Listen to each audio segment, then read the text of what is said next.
you've impressed us all, Peter, so far. It's good, really good to have you on board. I'm sure there'll be lots of questions for Peter in particular, but be kind to him as he's a first timer. So, can we start with questions from? It's your opportunity, and make the most of it, because you don't get these sort of opportunities very often. Well, that's a very good start, isn't it? What the clever thing what Robert did, that not planted. That's. They were his own questions to each individual, which kicked it off, which is such a good idea, and I wish I'd adopted it too. I'm going to throw something in for you to think about, and I'm not trying to be clever or contentious, but I was asked by a member, did I think hunting would disappear before point-to-point racing? So I'm just going to park that one and just come back to it at the end of the morning. So, Mr. Charles Dixie. Might we know how many point-to-point certificates were issued this year, and how that compares with, let us say, 3 years ago and 5 years ago, and if there is any idea of what the critical mass is which enables this sport to continue? And who of our panel would have those figures to hand? 2,223 certificates were issued this year so far. And I say so far in that whereas normally we used to have only 5 or 10 in May, we've had 27 so far, 3 this last week. And which shows the change in how people approach certification, in that they're now certificating as they go. In reality, I can't give you 3 and 5 years ago, but I can tell you that 2001 was the apogee, if you like, of 4,450. So we're literally at about half now of what that was. On the other hand, there were also 230 fixtures, so it's not quite as bad. And there are reasons for that, and we shouldn't start believing that we're going back to those sort of figures. We're not. I can also throw at you the reality that in the 60s, there were fewer horses and more fixtures than there are all the way through the 60s than there are now. So that the idea that meetings are dying or that the pointing's dying is not actually true. But for what it's worth, we lost about 5% from last year. But perhaps more interestingly, or more importantly, and why you felt the pain this year in terms of numbers, is that the long-term average of runs per horse is 3.5. And this year it's down to 3.1. So if you like, instead of having what you might expect, the number of horses, 7,700 runners, we've had 6,900, 7,000, because we're waiting to the end of the season to see where we are. So that is one of the real reasons why we've had problems. And I would suggest to you, there are lots of different reasons. We can argue that till the cows come home. But one of the main reasons struck me when I was standing in Kingston Blunt being rained on. And I thought to myself, that's interesting, not used to this. And I checked back. I was only rained on 3 other points this year, all in March, and only one of those was a deluge. Well done, Godstone, for keeping going in those conditions. But what I'm getting at is, that sums it up as to what the ground was like. The ground was pretty rock firm when we started the season in November. And I think I was late last night doing the figures for the owners, trainers, the different types of owners and trainers we have, and the horses, how they're qualified. And the owner trainers of 1 to 2 horses is well down this year. And I suspect that's not because they've just given up, decided to give up. It's because actually they're dependent on grass gallops, and it just became impossible to get their horses up in time, so we lost a few. Will they come back? I hope so. And we'll no doubt get on to that. But if I finish there, please do not overdo the gloom. In fact, the numbers are very clear that until the festival, we were running at basically 50 or over per week per meeting. And then since the festival, it's dropped off. No great surprise, that happens year after year. But not least because there's many more fixtures in the period. perhaps the unusual thing is, and the bit that no one understands, is that normally Easter has the largest number of horses running that weekend in the year. But because there's so many fixtures, it looks worse. Well, this year it was just about, but we were down 30% at Easter. So, and indeed the bank holiday. So that's why suddenly it came into focus for people. But I wouldn't overdo the gloom. I think there are particular factors in play this year to do with the ground. I can expand further if people want. Could I just comment on something you mentioned? The figures you said from 2001, which was 4,500, that was foot and mouth year, wasn't it? Sorry, the year before foot and mouth. Right, Yeah. okay. Sorry, so 2000. Chairman, Yes, can sorry. Can I offer my services as the microphone carrier? Because I think we need it for the video, don't we? Do we? Okay. I think we need to maximum output. Yes. What, for people, quietly spoken people like Dixie? Yes. He's such a I've gentleman. never known you be so quiet. Charlotte.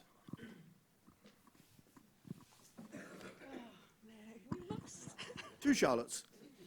Sorry, That's all right. It's all right. wrong shot. Doesn't matter. Do I have to press something on this? Tick. Come on, you're a technician. See if it works, Charlotte. Does this work? Yes, it does. I've written some notes. There's loads that is good about point-to-pointing, and I would say that currently, quality-wise, we're parallel to national hunt racing, but without the top and the bottom levels. And herein lies a problem. Whereas in the past, many people, ourselves included, could pick up horses that fell out of national hunt and have some fun, including point-to-pointing them. Now the opportunities for low-grade national hunt racing have been greatly increased, and this is having two effects. Firstly, there is a market for horses to run in low-grade national hunt races, and they now have a value that they wouldn't have had before. And secondly, the horses falling out of the bottom of national hunt racing are generally not good enough to even win a moderate maiden. But they have probably managed to win a low-grade handicap at some stage. Both these factors mean that horses falling out of national hunt racing no longer go pointing, but are team chasing, doing hunt scurries, and still having fun. I do not believe that for the traditional owner-rider, the costs of a licence are an overriding issue, but there is certainly no point in getting one if there are no races to run your horse in, even remotely competitively. And as a result, we're losing the core of our sport. I've spoken to numerous people who have had pointers, and a lack of low-grade races does appear to be something we could tackle. I would suggest, this is very radical, races for horses that last raced under rules off a mark of 90 or less and have never had a mark higher than, say, 110, they'd be well supported. Some provision for pointers that haven't run under rules could probably be worked out. So it's sort of for race planning and secretaries as well, because they need to promote these conditions races. Yeah. Good question, Charlotte. Who would like to add to that? Answer that. Yeah. David's still awake.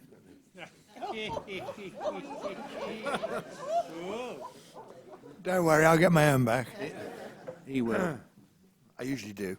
Anyway, actually what Charlotte said is absolutely true.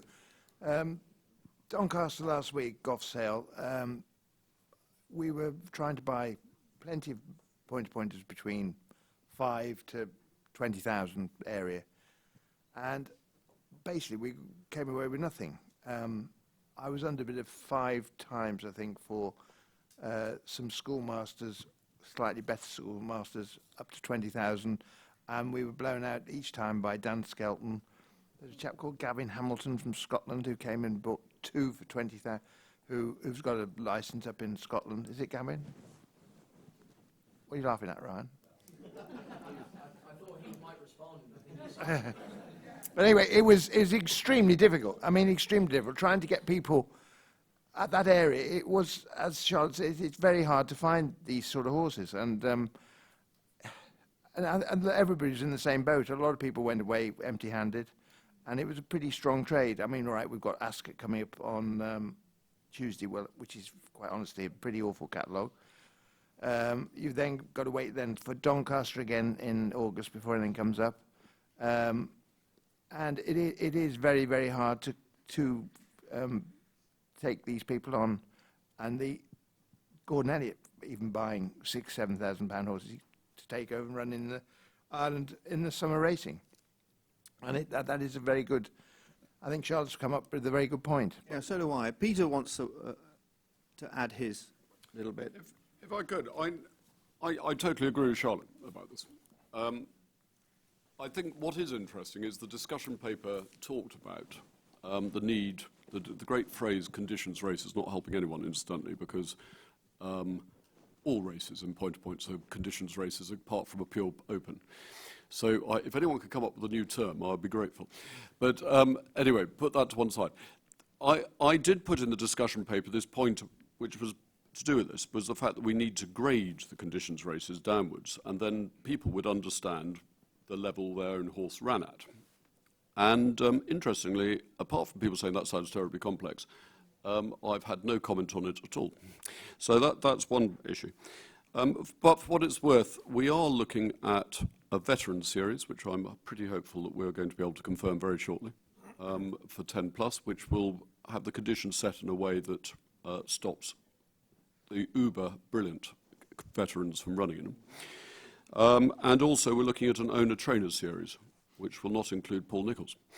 So, but joking aside, that will be aimed at a very much more lower level. Now, this will require the fixture secretaries to run races, which are not necessarily going to maximise the number of runners you could get. But what will happen, as we've seen when Nick Bostock did it at Tabley, I've done it with my Dobbins race at Larkhill, is that your take-up is huge, and people will travel a long, long way for them, which shows there is an interest for these sort of races. And from the crowd's point of view, actually, they want competitive racing. Most of them haven't a clue whether it's good quality or bad quality. They're not spending their time looking at the watch, or indeed looking at the action of the horses. So to a certain extent, it's on us to have competitive racing, and everyone having an opportunity. Because one of the things, and Tim Sage was talking about this the other day, and he was quite right, back in the 60s and 70s, there were a lot of owner trainers had a go. They weren't particularly interested in winning, they just wanted to have a crack. Society's changed. Most people now, when they have a crack, want to have a belief that they have a chance. And we've got to give them that belief. And I'm sure you as owners would fit into that. So I just throw that up.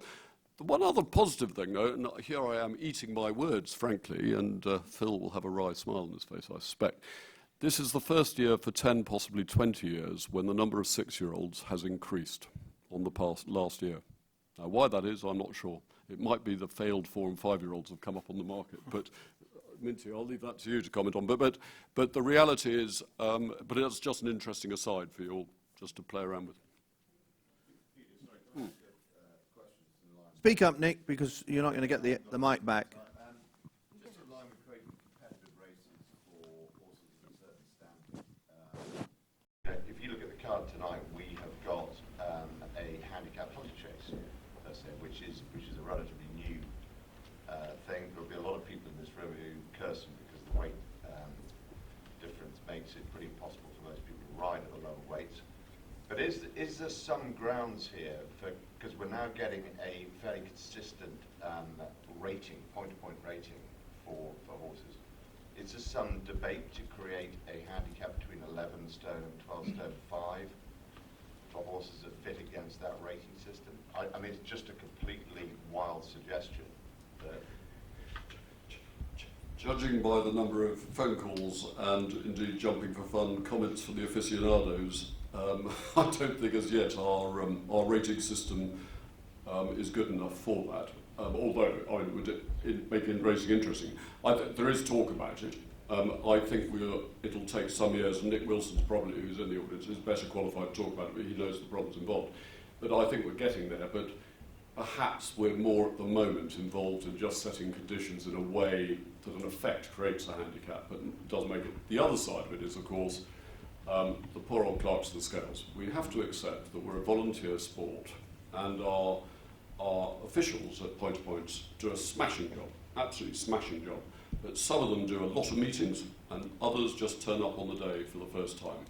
And asking them to do anything beyond the basics is too much. And to be quite honest, if I'd been being really mean this year, I could have gone round and given help to a lot of meetings. My view is, as long as it's safe and it's consistent, there's no point in giving people a hard time. But that would be a problem of going down that route. Mr. Chairman, could I just ask a question to Peter? Of the 2,200 horses qualified this year, or certificates granted, how many of those actually didn't make the race course? Good question. I don't have the figure. But what we have been being pretty good about helping out people where the horse has broken down.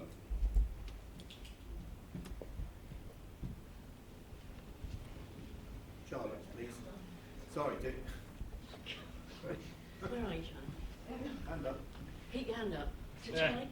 Oh, no. Charlotte. Hi. This is probably for Minty, and along the lines, but probably less eloquently put than the other Charlotte. The horse numbers have fallen, and obviously the ground conditions have also exaggerated sort of poor numbers in the sport. In the southeast, where I am hailed from, we have 10 race meetings. This year, largely because of the effects of Easter fixtures and the dates, we had 4 meetings within 13 days of each other. We have very few horse numbers. We rely on the East Anglia boys and Alan and Nigel Padfield and that lot to come to support the South East. And we want those people, but it seems really an impossible situation going forward for us to have fixture clashes, not just within the South East, meetings running on a Sunday, then on the following Saturday, then on the Monday, and then the following Saturday, but clashing at the same time with fixtures in what is almost our next door neighbour in East Anglia. I've spoken to the various fixture secretaries of the hunts involved, and there is probably a little bit of intransigence and nobody wants to make any amends. How involved will your role as the overall fixture secretary be to help the South East or other areas plan their races a bit better in the future so that we can maximise the number of horses and the sport that we give? Charlotte, to be fair, Minty is not in a position to answer that, I think, but partly maybe, but it's more of a question for Stephen, I think, as far as... Yes, Charlotte, thank you very much for that question.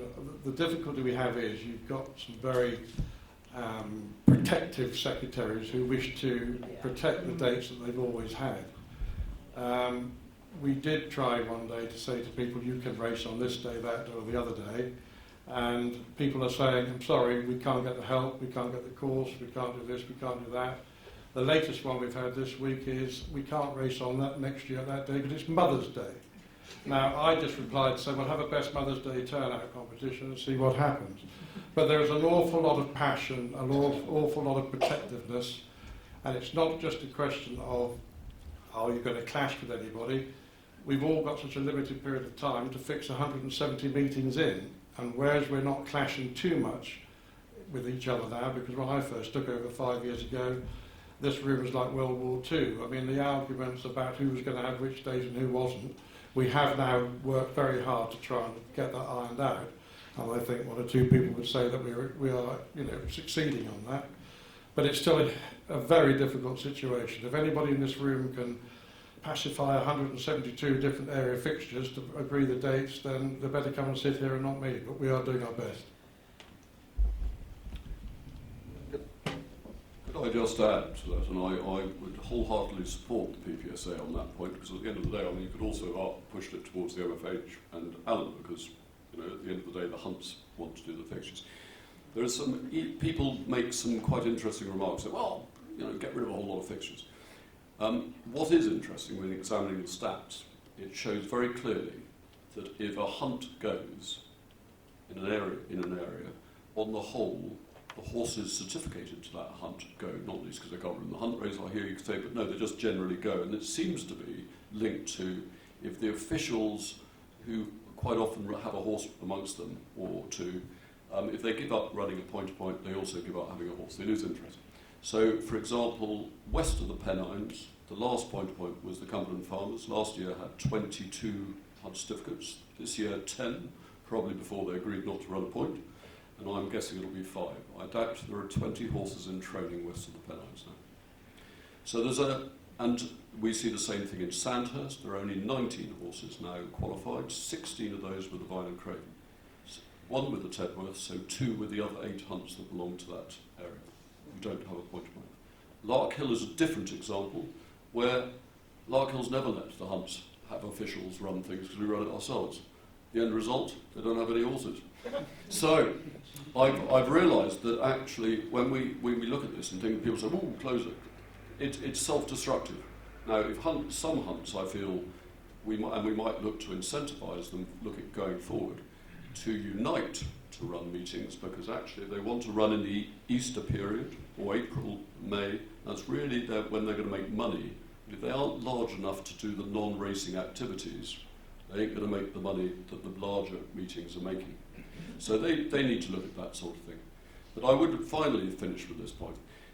We're fundamentally running 2 very different seasons. You're running a racing season up to the end of March, or the festival, and then after that, the hunts are running events which happen to have some horses in them. Now, I happen to have been extremely lucky. I went to, over Easter, the following weekend of the bank holiday, I went to 8 meetings from the north of, well, not north of Scotland, but the most northern meet at Fife, fantastic, all the way down to the southwest and across the country. None of them had more than 31 horses, and most had 27 or so. All of them, probably more by luck than judgment, truth be known, was competitive racing. There might have been one odd match race and so on, but on the whole, I had competitive racing. So don't get too hung up on this. If you can get the race framing right, as long as you've got 30 odd horses, I suspect you're okay. It's when it drifts off down under 20 the problems start. So, I know we want bigger fields, but it's the competitive racing that's the key. I think as well, Mr. Chairman, we all thought we were going to get a natural wastage of 1 or 2 meetings that financially couldn't carry on. But if the sun's been shining, the crowds have been massive, although the number of runners has been very disappointing. But most hunts, I think, this year have, because of the crowd and the weather, made quite a lot of money. So I don't think we'll see too much of a reduction for next year. Charlotte, we haven't been a lot of help. You brought this up we've highlighted just how difficult it is, but your area, I think I said to you in committee, notoriously bad at listening, really. So appreciate you're up against it, I'm afraid. Yes.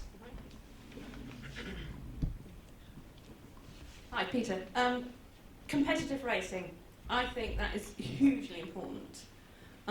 We've got to get the crowd there. There's nothing better than having 5 horses coming over the last 2 and Mrs. Smith having her £2 running to the line. On that note, I very much favour 6 race cars. 5 races, 6 race hunt race if you want the hunt race.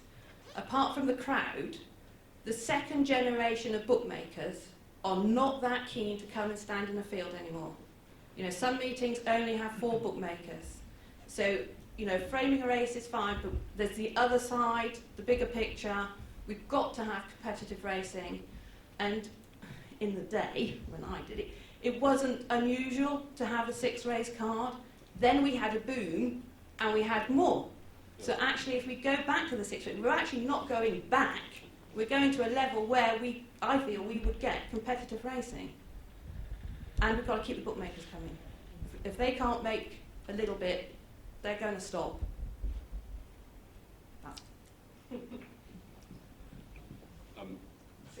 At the risk of hogging the limelight, I mean, of course, most of us are old enough to remember 5 race cards, to be quite honest. And there is this problem, and what's more, actually nowadays we have pony races, we have novelty races in a way that we didn't in yesteryear. So I don't disagree with anything you're saying. I think there's a balance, and there are places to do it. Whether we're really ready to go to a 6 race card, including the hunt race, is another issue. The winter racing, I think pre-festival is fine. The 7 race cards, we're not going to get meetings moving into that period. We might get 1 or 2 extras, but on the whole, that's good racing, good numbers of horses. There are certain meetings which I would agree with you, and in some ways we've been having these discussions, but because clearly, if you're just waiting 3 hours to watch turgid racing of 2 or 3 horses, and in between, and then on either end you have good novelty racing or whatever, pony racing or whatever it is, then that's too long, and that is a problem. So I fundamentally agree with you, but how we work that is another matter, because again it's very sensitive, and for good reasons it's very sensitive. So, yeah. Sorry. Then I don't probably think I need won't need a a loudspeaker. microphone. I've never used one yet. Peter. You first. Paul Nichols mentioned, and everybody mentioned Paul Nichols running an amateur. There is other trainers. Yeah, of course. So. In white teams as well. But what Paul Nichols puts back into the West area is actually tremendous. Don't Yeah, ever forget that. absolutely, absolutely. The second point I want to go back to Peter was 27 horses qualified in May. How many of those horses have spent 50 days stood in their box coming back from national match? What I'm asking is that window want to be reduced. We cannot deny a horse that put a hunter certificate in, and we cannot deny an owner paying 30 quid to run in a race. Should this window, we can migrate in 11 days, should we come back in 20 days? That date, I just feel we cannot deny any horse a chance to come to Poynton. And I wonder if that's 20 horses in May have served their notice, come out of the training before they could run under rules. So I think that window want to be looked at. Thank you. Okay, first point. Yes, it was a cheap shot on Nichols, and I totally agree with what you're saying there, Len, so my apologies. My point was I was illustrating that an owner-trainer race will not be for those who have licences or permits or a point-to-point keepers. The second point, as you well know, this is a highly controversial issue and will wind up owner-trainers further. And I think has to be handled sensitively. If we do want to go down that route, firstly, it's difficult to collect the evidence at the moment, and it's something yet more we need proper evidence and going back over a few years. So that's the first point. And at the moment, it's not easily available.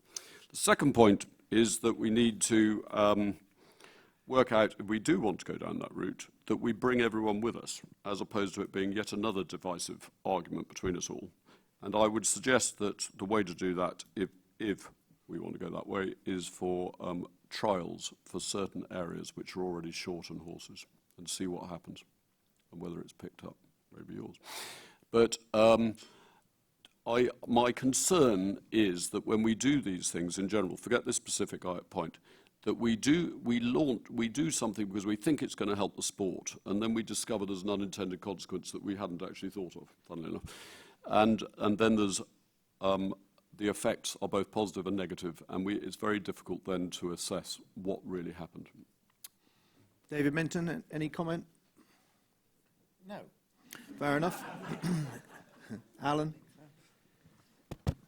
I find that quite funny that Len comes up with that theory, because everybody seemed to be very anti that this window was brought in to start with of 50 days, that we had horses coming from National Hunt back into pointing so quickly, where the old days, you, on the beginning of the season, had to be qualified to point for that season.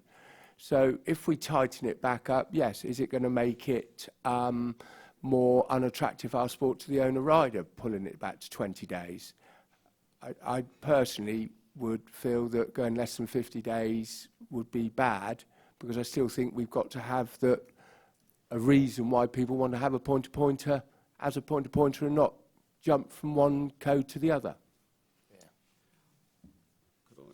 Sorry, there's one other thing there. It's not just the owner-trainer. It might well be also the point-to-point trainers would be left in a difficult position, because they would suddenly be competing with trainers, and they'd say, well, in which case, why don't I become a trainer and just do both? So someone like Phil Rowley, who's very straight. Not professionally trained anymore, whether it's a keeper or a trainer. Come on. Yes, there is. They all professionally trained. No. An owner driver is normally professionally trained in a yard. Sorry, Len, the figures don't actually bear that out. Last year, For example, 24% of the horses were with trainers of 8+, and 23% of the horses were with owners of 1 and 2 horses only. So actually, we forget those at our peril. Stephen. Sorry, just one. Use the microphone, please. Just one clarification. Of those 26 in May, how many of those were running in point-to-points, and how many were to run tonight and at Fontwell? Were they actually for point-to-pointing, or were they for hunter chasing? Again, do you know? Again, Stephen, I can't tell you the absolute figures. What is interesting was, for example, Tabley ran a very interesting 4 to 5-year-old maiden, which, as it turned out, were 5 4-year-olds. 3 of those qualified the week before. So that was it. The 3 that's qualified this last week, interestingly, will all run in Wales. They're for a particular owner-trainer in Wales. So I think you're probably right. I'm not pretending otherwise, that quite a few of those are hunter chasing. And you're right, incidentally, when it comes to ownership, the PPA's had a little bit of a bonanza this year because the change of ownership has sort of quadrupled. And I haven't done the stats, but the guess is it's all to do with the equine flu and getting around swabbing for hunter chasing, but that's why. Could I turn that question around and say, is there anybody in the room here who has actually got a certificate in the last month? And if so, what have they done, or what are they going to do with that horse? Oh, can we have an answer? Oh, yeah, so I mean, I ran one last week at Dingley, and I only registered it the week before, but it had been signed in December, but it then went lane behind, and so was off. So you and this was one of your own, wasn't it? One of my own. Yeah. Yeah.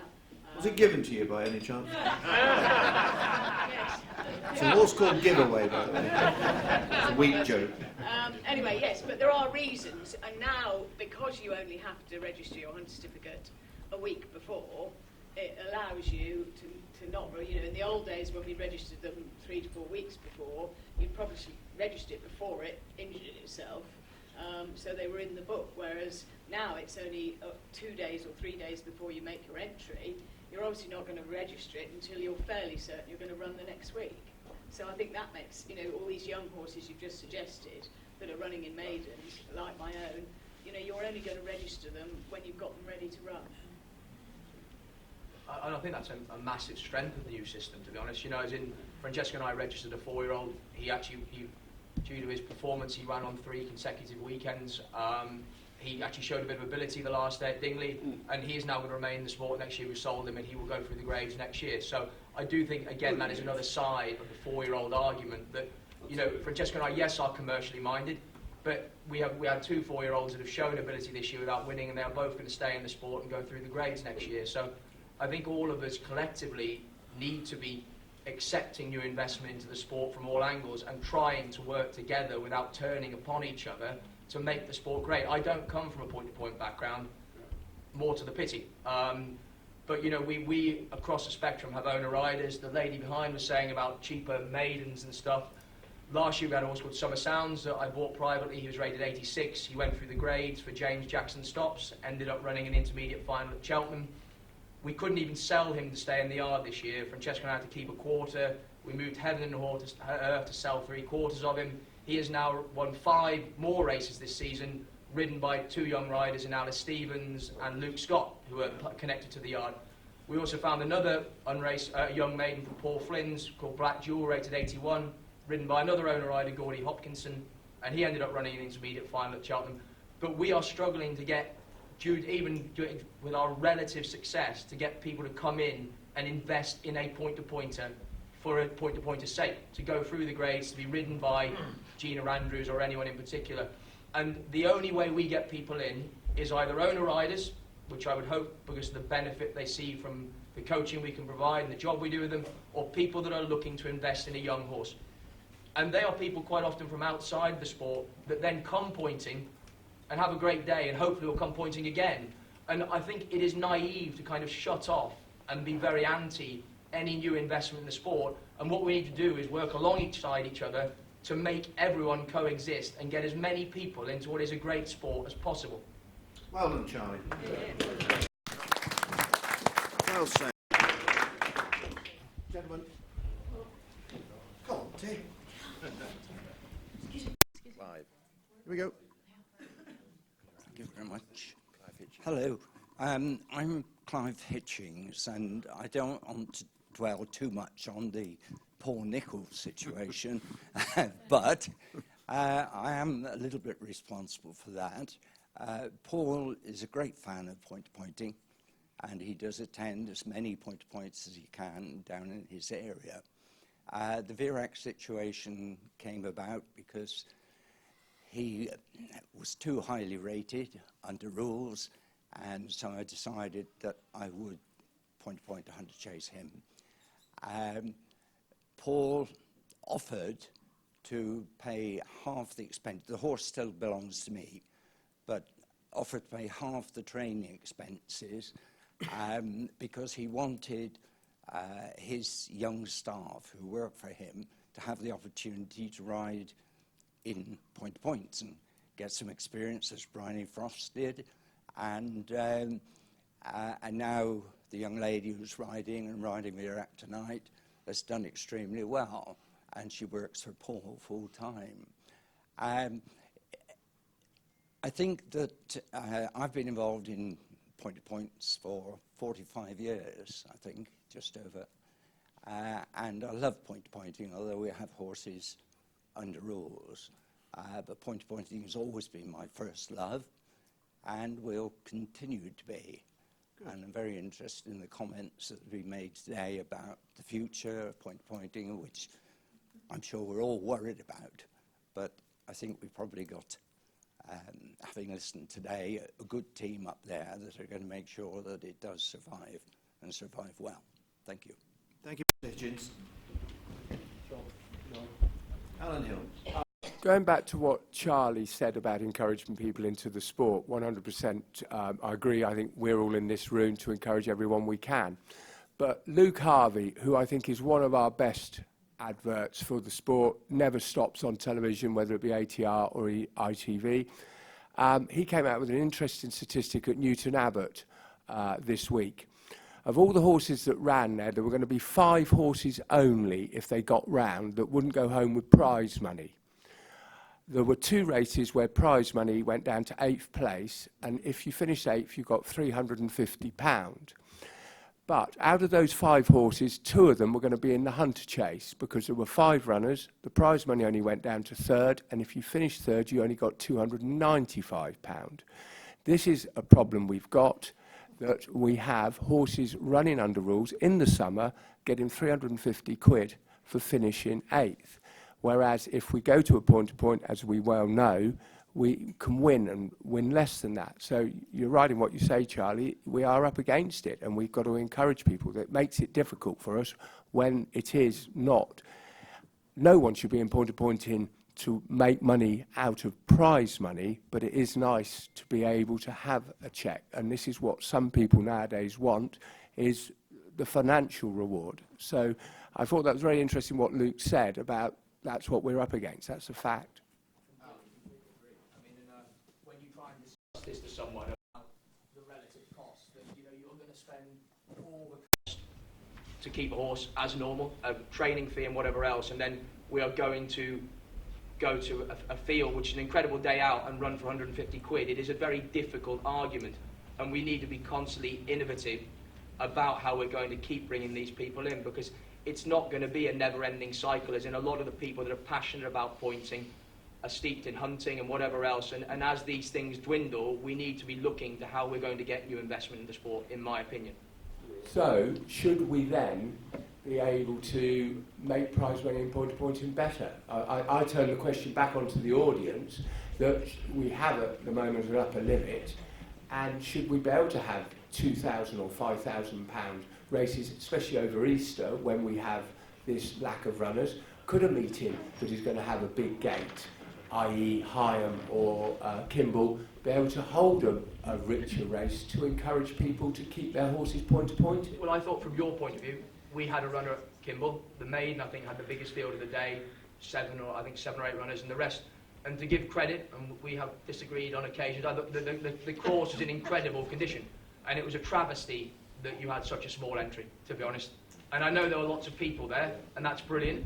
And I'm sorry, the gentleman on the end said about that they are events, and they are, but if we don't continue to provide competitive racing, people will turn away eventually, because we can all park our car in a field and have a picnic, you know, as in, which is essentially in some place what we're selling, if the racing doesn't remain competitive. Now, we were going about the Dingley by nature. I think they took a hell of a lot of money on the gate.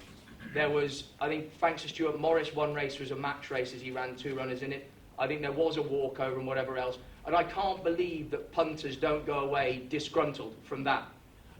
And if this continues on that thread, all of a sudden the Easter weekend, the congestion, all that, will no longer become lucrative to the hunts, because people will not turn up, surely, unless we can maintain at least runners and, in all honesty, try and improve it so the racing is more competitive and it becomes a showcase for the sport, not something that we're using as a tradition that people go to Dingley at Easter, because it's not going to last forever, surely, unless the racing is maintained. No, you're absolutely right. I think, though, if it had been raining on Easter Saturday or Easter Monday, they wouldn't have had very many crowd there at all. Just to let you know that I think this year, Peter, you can confirm, I think we had 1,350 horses entered over Easter weekend, nearly £50,000 worth of entry money, thank you very much. Only 400 horses ran, which equated to about 16,000 of the 50,000 that owners had given away. This is another problem. If people are going to read the newspaper on a Wednesday and see there are 13 entries for 5 races or whatever they are, or each race, they're going to try and come. But only when 4 turn up, we look a little bit silly. Yes, gentlemen in the front here. Yeah, Robert Miller Bakewell from the northern area. 2 points. One, going back to what Peter said earlier about losing fixtures. Not only have we lost the Cumberland Farmers, but the Cumberland. To our south, the Vale of Lune finished 2 or 3 years ago, and we've also lost the Dumfries and Galloway some way back as well. Yep. So what we've got is a situation now where there is no pointing on the, not just on the west of the Pennines, but in the southwest of Scotland at all. We've just got 1 fixture in the west of Scotland. Secondly, going back to the point Alan was making, our leading owner until 2 or 3 years ago was Victor Thompson, who has been notorious in the Racing Post for various misdemeanours. But he had some 10% plus of our horses in terms of hunter certificates and also in terms of runners. As soon as the BHA introduced prize money down to 8th, he switched all his horses to running in pretty low-grade races at Sedgefield for, as you say, 350 quid down to 8th. He calls it his business model. So we immediately lost 10% of our runners from then onwards, and that has contributed to the downward spiral that we find ourselves in the northern area. And it's entirely down to the BHA making a decision which they didn't think about the 2nd and 3rd degree consequences of. And Andrew knows what I think about this.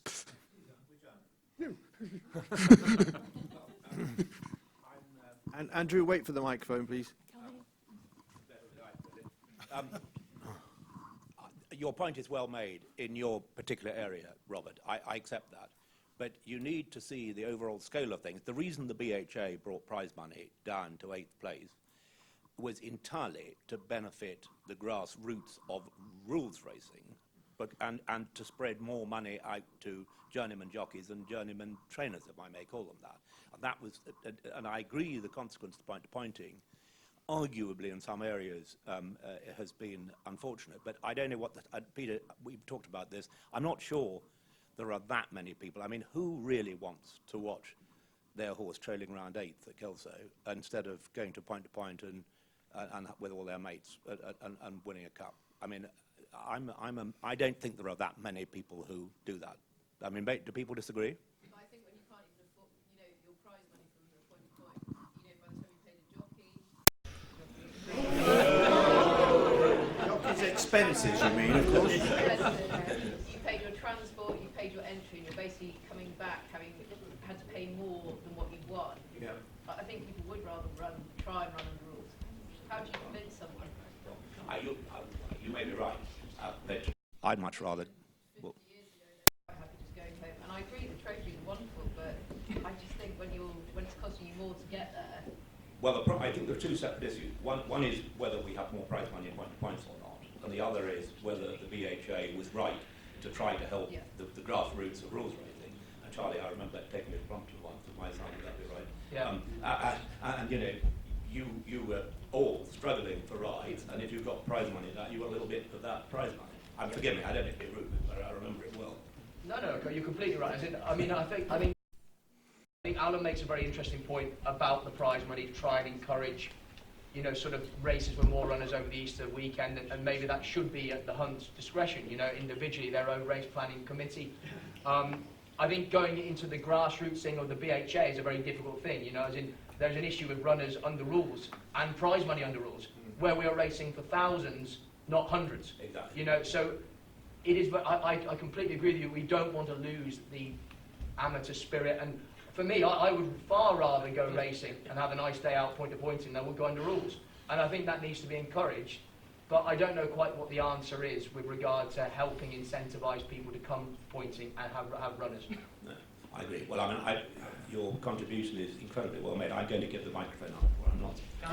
I would just say that there is also appearance money on Sundays as well that they brought in as well. It doesn't help either. Can I just add one thing to what Alan was saying about large prize money?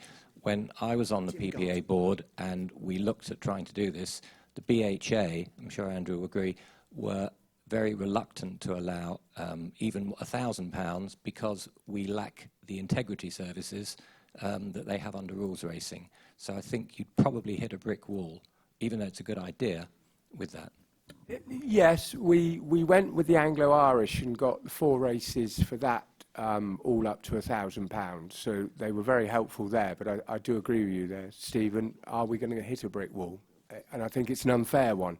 They're allowed to offer more money, and they're just holding us back. And I think we ought to be able to offer more.